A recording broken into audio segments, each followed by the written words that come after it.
beautiful late spring day on the grounds of the asylum. Feels more like summer, actually, with temperatures in the mid-20s. All the greenery and the blossoms, everything popping up, embracing the season. And the patio. The patio. So what in the blazing spaceballs of highest anxiety am I doing down here? Well, I did a thing. I drove an hour up the highway and may have paid a wee bit too much for this nice cardboard box on Facebook Marketplace. In my defense, it's in very good nick, as that fun little slogan on the side, and contains this.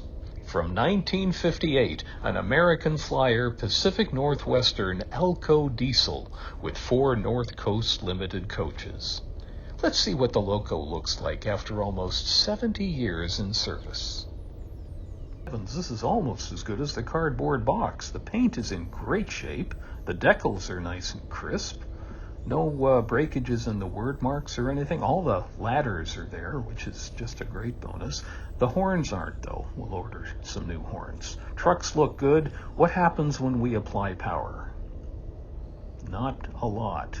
It's trying, though.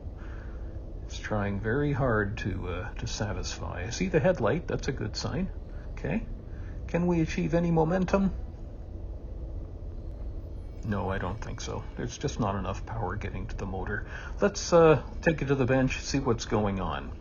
Whole lot of filth, that's what's going on. There's where the motor and the commutator is on that power truck. Quite dirty. A lot of dust and grime and stuff. Same with the reverse unit there, which it was cycling okay when it was on the track. A lot of filth on the chassis, but it's surface filth. There's no corrosion or anything. There's a bottom view of that reverse unit. Okay, let's clean it up. There she is. Toothbrush has been taken to it, and look at that. It looks almost as nice as when it came out of the factory. And it's running almost as nice, too. Look at that. We got her going. We lubed a lot of stuff. Not too much lube and grease in the worm gear on the power truck, though, because it's a very limited space, and if you put too much in, it just grinds everything to a halt. But it looks like we just put just enough in there because it's running quite happily now. Well, what do you know? Yeah, it does the heart good, doesn't it? Almost 70 years old. Okay, let's turn to the coaches. First word that comes to mind, well, dirty. Second word, nice. Everything's intact. Nothing's broken. That's great.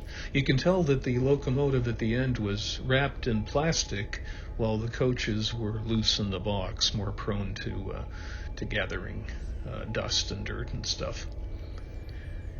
Here's the observation car, taking a closer look at it. It bears out everything we said earlier. It's in pretty good shape. No corrosion. These must have been kept in a very dry place. Thank heaven. That's good news. Wonder how they are on the track, though. Let's put them down on the track and see it. Well, the observation car at least, and see how free rolling that is. That'll be an example of what the others are like. Yeah, a lot of drag there. We have to do something about that if we expect the Loco to pull all 4 coaches. So we'll apply just a tiny bit of oil there where the axles come into the truck. Just a little bit of oil.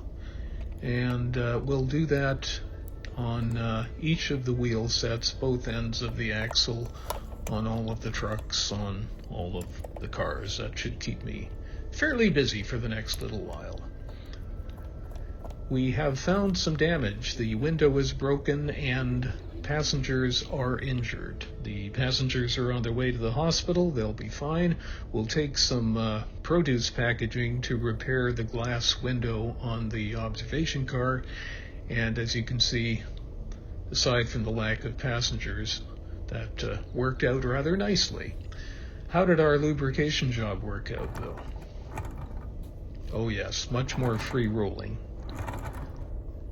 So mission accomplished. The shell has been cleaned with dish soap. The little silhouette-ish people are able to look out the windows and actually see things now, which is nice, and it's free rolling. Speaking of the silhouettes, I have to confess I've never really liked them much. I've really preferred Gilbert's old-school backlit translucence approach, leaving the interiors to the imagination. But once you get to know them, they're not so bad. Take, for example, Tom and Marielle Del Mundane, happily married for over a decade. Tom Del Mundane, a senior accountant at a shoe refurbishing plant, is telling Marielle Del Mundane about his day as they ride home on the Evening Express. Now, it may look like Marielle Del Mundane is drifting off, but in reality, she's genuinely interested in what her husband is saying, especially the part about the dusty Oxfords. Who could possibly sleep through that? Lisette Crisples is a molecular scientist who works at a mysterious lab up north. As she commutes home from work, she enjoys knitting sweaters for cats. Large cats, from the African continent, who probably don't need sweaters, but appreciate them just the same.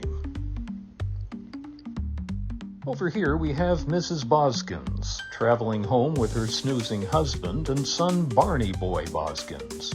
For whatever reason, she's chosen this moment to explain to young Barney Boy the facts of life. If you look closely, you'll see that Barney Boy is uncomfortable with much of what his mother is saying, especially the part about birds dating bees and how feet can figure into the human equation. Much to take in for most adults, let alone an innocent youngster.